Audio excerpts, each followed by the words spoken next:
Saudara, jumpa kembali dengan saya, Rudi dari Layar Teologi.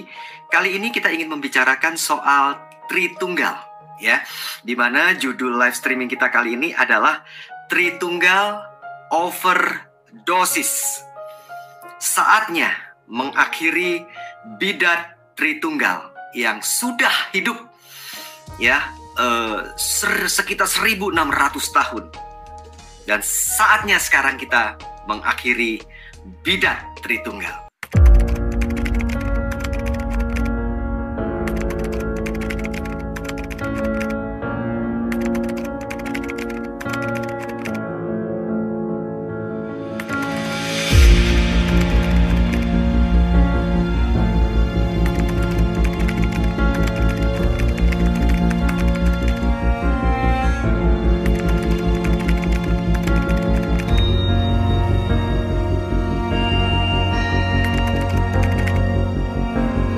Kita akan melihat bagaimana Allah Tritunggal sendiri sebagai kebenaran yang paling hakiki memberikan jawaban terhadap problematika dan kesulitan-kesulitan umat manusia.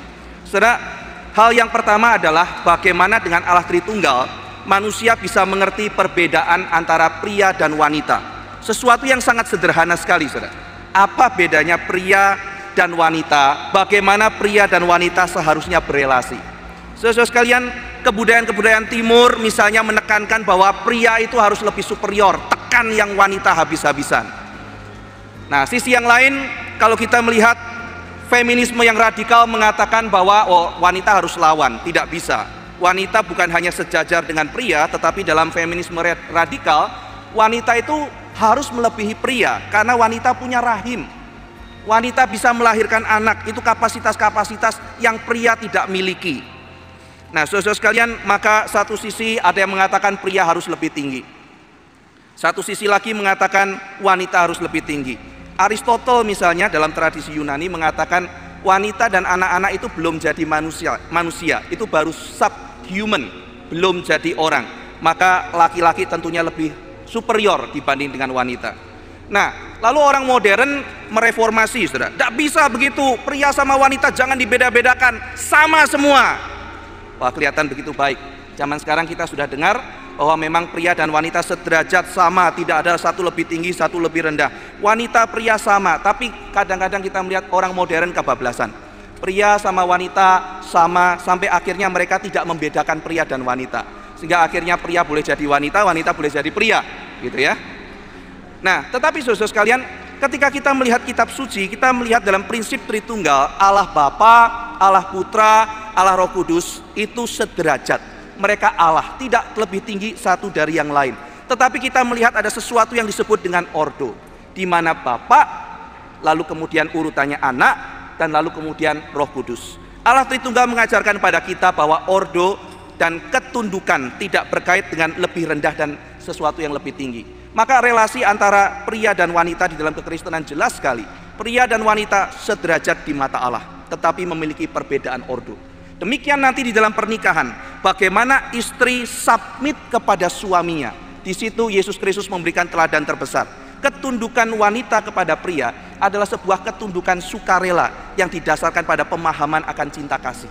Nah, saudara sekalian, sesuatu yang sangat sederhana, tetapi di tengah-tengah kerumitan pemikiran manusia, Allah Tritunggal memberikan sebuah cahaya, sehingga keluarga-keluarga Kristen, sehingga anak-anak Tuhan boleh menjalankan kehidupan keluarga dengan baik. Di mana pria meletakkan posisinya, di mana wanita harus meletakkan posisinya, begitu jelas diungkapkan di dalam Allah Tritunggal. Berikutnya, saudara sekalian, mengenai masalah cinta. Nah, cinta ini kan fondasi. Kita mau bicara ekonomi, bicara cinta. Mau bicara mengenai sosiologi, bicara cinta. Mau bicara psikologi, mau bicara cinta. Saudara sekalian, model cinta, kalau kita lihat misalnya di dalam tradisi filsafat itu ada model cinta egois, ada model cinta lack, misalnya seperti itu. Nah, model cinta yang lack atau kekurangan ini misalnya dari tradisi Yunani. Orang itu mencintai karena ada sesuatu yang kurang, begitu kata orang Yunani. Jadi, karena dalam diri saya ini ada sesuatu yang kurang, maka kemudian saya mengharapkan sesuatu di luar saya itu masuk dalam diri saya. Maka di dalam model cinta kekurangan atau lack ini, makin besar saya kurang, makin besar saya mencintai. Jadi ibaratnya kalau seorang jomblo lalu kemudian mengharapkan pacar, lalu kurang laku-laku, tetapi kemudian cowok jomblo ini dapat pacar gitu ya, seorang gadis yang super cantik dan super diminati di kampung itu. Nah, saudara, apa yang terjadi pada waktu mereka jadian, maka si cowok itu cintanya lebih besar daripada yang perempuan. Karena perempuan bisa dapat cowok dari mana saja, maka dia tidak terlalu kekurangan. Sementara si cowok ini banyak kurangnya, dapat banyak lebihnya. Maka sesuai dengan teori cinta ini, makin besar lek, makin besar cinta. Ya, nah jadi makin besar cinta, makin besar posesif. Karena Plato menjelaskan, ketika orang ingin mencintai itu, ingin mendapatkan sesuatu keluar, eros keluar, dia harus dimiliki untuk supaya manusia mendapatkan kebahagiaan. Nah, kalau teori cinta Yunani ini diaplikasikan dalam kekristenan, maka Allah itu adalah yang paling besar cintanya, berarti yang paling besar leknya. Tidak bisa cocok, saudara. Nah, celakanya, saudara sekalian, konsep itu mau diaplikasikan di dalam kehidupan beragama orang Yunani. Maka orang-orang Yunani itu mengatakan dewa itu tidak ada urusannya sama manusia. Dewa-dewa tidak mungkin mencintai. Kenapa dewa tidak mungkin mencintai? Kalau dewa mencintai berarti dia kurang. Karena dewa itu tidak berkekurangan, maka dewa tidak mencintai. Jadi seorang namanya Epikuros bilang, dewa itu kerjaannya apa? Dewa itu kerjaannya nganggur-nganggur, jagongan, ngomong pakai bahasa Yunani sambil makan-makan. Dia tidak ada urusannya sama manusia, karena dia itu cukup pada dirinya sendiri. Maka orang Yunani mau meniru dewanya. Ingat saudara-saudara sekalian, Alkitab mengajarkan engkau akan menjadi seperti yang kau sembah. Kitab Mazmur bicara begitu, yang kau sembah seperti apa, engkau akan jadi seperti itu. Nah, kalau orang Yunani dewanya itu apatheia, tidak punya perasaan, cukup pada dirinya sendiri, tidak mencintai, akhirnya orang Yunani jadinya kayak begitu ya. Kalau dikatakan misalnya dihina orang, jelek kamu, dia tenang mengatakan saya tidak kurang sesuatu apapun. Orang ini hanya melemparkan banyak metafor ke udara gitu ya. Saudara bisa bayangkan kalau Daud jadi seperti itu ya. Waktu Goliat menghina-hina, lalu kemudian dia mengatakan tenang ya, tenanglah jiwaku. Dia hanya mengucapkan kalimat-kalimat kosong ke udara. Nah, jadi pemahaman cinta inilah yang banyak diaplikasikan di dalam kehidupan anak-anak muda gitu ya. Jadi ketika mereka ke gereja, cinta Tuhannya itu cinta lacking. Oh Tuhan, aku itu kesepian, aku butuh Engkau. Nah, jadi cintanya cinta lek, beragama cinta lek. Lalu kemudian kamu yang banyak utang datang pada Yesus, Yesus bayar utangmu. Cocok. Makanya saudara sekalian imannya nggak beres, karena model cintanya model lek. Ketika mau pacaran juga begitu, yang satu lek, kemudian cocok. Ya, maka pacaran seperti anak kecil. Aku mau ke sana. Saya lihat film gitu ya. Aku nggak mau. Ih, jijik gitu ya. Saudara, saya nggak bisa bayangkan manusia hidup seperti orang gimana ya gitu ya. Orang dewasa ngomong seperti kayak anak-anak kecil yang nggak matang gitu. Itu konsep cintanya salah semua, saudara. Nah, ini kelihatan sederhana ya, tetapi saudara lihat ketika diaplikasikan jadinya jadi aneh begini. Allah Tritunggal ajarkan apa, saudara? Misalnya dalam Yohanes pasal pertama dikatakan dari kelimpahannya, dari kepenuhannya, maka kita menerima anugerah demi anugerah. Jadi kasih di dalam Allah itu adalah kasih yang muncul bukan karena lek, tapi justru muncul di dalam kepenuhannya. Jadi jika demikian, maka orang Yunani mengatakan Tuhan tidak mengasihi karena Tuhan tidak berkekurangan. Salah, justru karena Tuhan itu penuh maka mengalir keluar. Maka Bapa tidak ada kekurangannya, tapi dia mengasihi anak. Sudah perhatikan, ini namanya partisipasio. Partisipasio berarti engkau bersekutu bukan karena engkau kurang.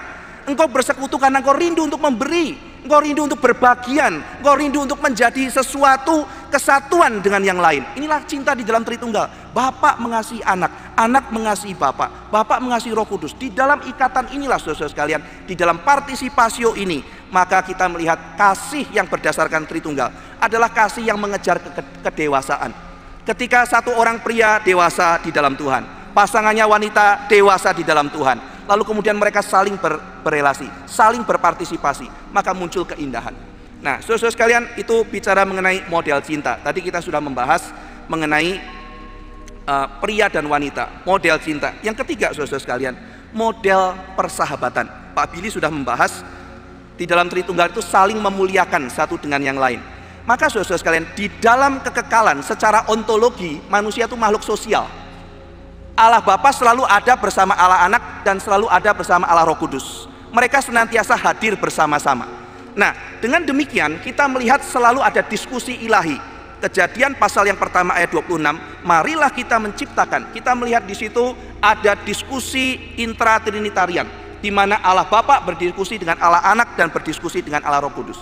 Itu sebabnya semua negara yang dipengaruhi oleh kekristenan yang percaya kepada Tritunggal itu lebih mudah dan kemudian terdorong untuk mempunyai sistem demokrasi.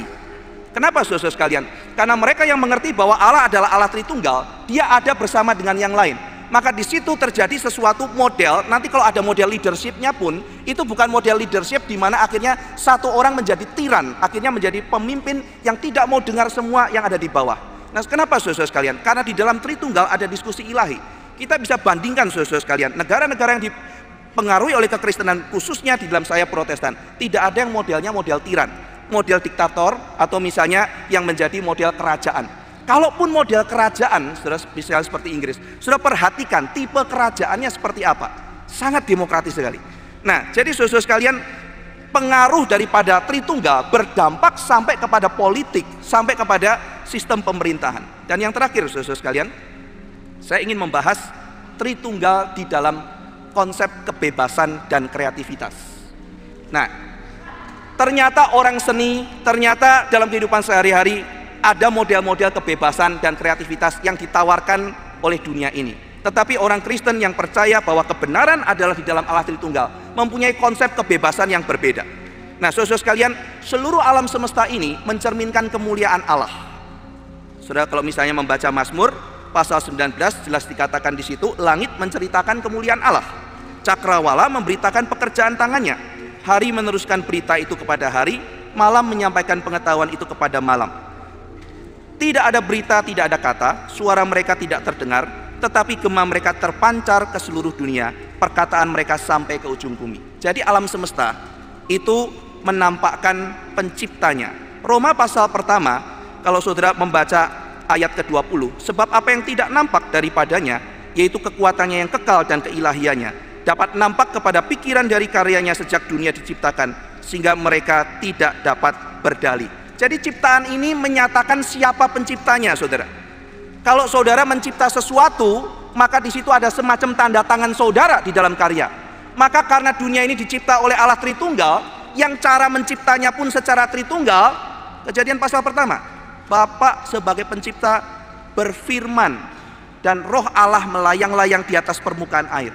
Lalu kalau sudah teliti Kejadian pasal 1, itu penciptaan mempunyai pola-pola yang sangat periodik sekali. Lalu kalau saudara mempelajari perjanjian baru, surat-surat Paulus, itu cara dia menyusun surat itu secara triadik. Misalnya surat Efesus. Nah, jadi saudara-saudara, kesadaran akan Allah Tritunggal itu juga terimplementasi di dalam alam semesta. Kalau saudara lihat alam ini akan bicara mengenai Allah dan Allah yang Tritunggal. Semua muka itu diversity, tapi satu muka. Apa itu muka? Dua mata, satu hidung, satu mulut. Semuanya beragam, tapi satu muka. Ya satu muka, ya sekaligus lain-lain. Jadi one and many, being and becoming pada saat yang bersamaan. Alam semesta, saudara sekalian, menyatakan siapa Allah dan Allah yang Tritunggal. Nah, demikian juga saudara sekalian, di dalam kebebasan manusia itu menyatakan bahwa Allah adalah Allah yang Tritunggal. Nah, saudara sekalian, kebebasan itu kalau di dalam tradisi modern itu dianggap kelepasan manusia dari ikatan. Saya mau lepas dari ikatan tradisi agama, itu namanya bebas. Saya mau lepas dari ikatan orang lain, itu namanya bebas. Tetapi saudara sekalian, itu bukan ajaran kebebasan dari Allah Tritunggal, Trinitarian. Kenapa begitu saudara sekalian? Yesus adalah figur yang bebas dan figur yang kreatif. Tidak ada yang lebih kreatif daripada Kristus. Kristus mengatakan, aku menjadikan segala sesuatu baru. Wah, ini siapa di sini desainer, siapa di sini seniman yang berani mengatakan aku akan menjadikan segala sesuatu itu baru. Luar biasa bebas, luar biasa kreatif. Tetapi Yesus yang sama adalah yang mengatakan bahwa aku ada di dalam dunia. Semua yang kukatakan adalah perkataan Bapakku. Semua yang kulakukan adalah melaksanakan kehendak Bapakku. Sudah lihat paradoks ini. Berarti kebebasan itu tidak pernah dilepaskan daripada ikatan relasi. Ini pemahaman Allah Tritunggal. Maka ketika Bapa di dalam kebebasannya, Anak di dalam kebebasannya, itu mereka berelasi. Nah, jadi di dalam pemahaman Allah Tritunggal, kebebasan tidak pernah dilepaskan daripada relasi. Yesus Kristus yang bebas dan kreatif itu mengikatkan dirinya di dalam relasinya pada Bapa. Maka kebebasan itu yang katanya lepas dari tradisi dan relasi itu tidak ada, saudara. Itu cuma imajinasi. Anak muda kalau ditanya, yuk kita belajar doktrin Allah Tritunggal, aku nggak mau tradisi, aku mau bebas. Bebas berarti tidak ada tradisi. Nah itu nanti akan bikin tradisi baru. Jadi saudara sekalian, Alkitab mengatakan tidak ada tempat di mana manusia tidak diikat. Dalam Roma pasal 6, di situ Paulus menjelaskan, kamu jadi hamba dosa atau mau menjadi hamba Kristus. Cuma dua macam itu. Maka jangan jadi orang yang terikat, yaitu hamba dosa. Jadilah orang bebas. Apa artinya orang bebas? Jadi hamba Kristus. Jadi saudara sekalian, konsep kebebasan di dalam Allah Tritunggal bukan tanpa ikatan, tapi kamu diikat oleh ikatan yang mana? Itu kebebasan. Kebebasan adalah kalau kita diikat di dalam relasi yang sejati. Tanpa tradisi, salah saudara sekalian. Itu bukan membebaskan. Semaunya sendiri, itu tidak bebas. Pengalaman sehari-hari menceritakan kok, untuk bebas saudara harus mengikatkan diri pada peraturan yang benar.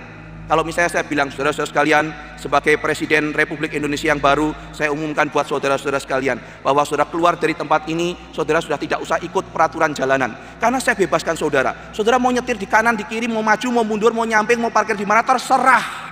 Mau hijau, mau merah, mau kuning, mau maju, mau mundur, mau apa, terserah saudara. Mari kita bebas dan silakan pulang ke tempat masing-masing. Saya percaya keluar dari tempat ini pun sulit.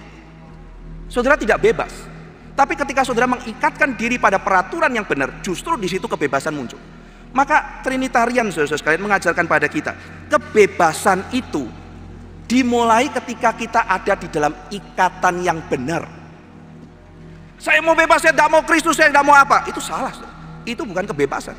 Tetapi ketika sudah mengatakan saya mau dipimpin oleh Tuhan, saya mengikatkan diri pada tradisi yang betul, itulah awal saudara mendapatkan kebebasan yang sejati. Saudara sekalian, orang yang mau nikah lalu kemudian bilang, pembina saya cerewet sekali, khotbah terus, kasih tahu ini, konselingnya minta 3 kali, saya cuma minta 1 kali setengah jam, tidak dikasih, minimal 3 kali, dikasih lagi tambah 6 kali, karena pembinanya lihat, ini bahaya ini, terus dikasih, saya terikat, nikah aja susah, apalagi nikah di GRI, banyak peraturannya, gitu kan. Tapi ketika dijalankan, mengerti kebenaran, mengikatkan diri pada tradisi yang benar, pada komitmen yang sehat, setelah dijalankan pernikahan begitu indah. Saudara sekalian, kebebasan bukanlah keliaran. Kebebasan yang sejati adalah ketika saudara mengikatkan diri pada yang benar. Ini adalah model relasi kebebasan dan kreativitas di dalam Allah Tritunggal. Seorang namanya Vern Poythress mengatakan, bagi orang Kristen, kebebasan dan kreativitas diawali ketika orang datang pada Kristus, mengikatkan diri kepadanya. Mari kita bersama-sama berdoa. Terima kasih ya Tuhan untuk renungan singkat mengenai bagaimana kami harus memahami dan bersyukur bahwa dunia ini mendapat kebenaran melalui Allah Tritunggal. Begitu banyak hal dalam kebudayaan itu diubah. Kami rindu ya Tuhan supaya lebih memahami lagi pengertian Allah Tritunggal, sehingga kami boleh melakukannya dan terhindar dari kesesatan. Dalam nama Tuhan Yesus Kristus kami berdoa dan menyambut sesi yang akan kami terima sebentar lagi. Amin.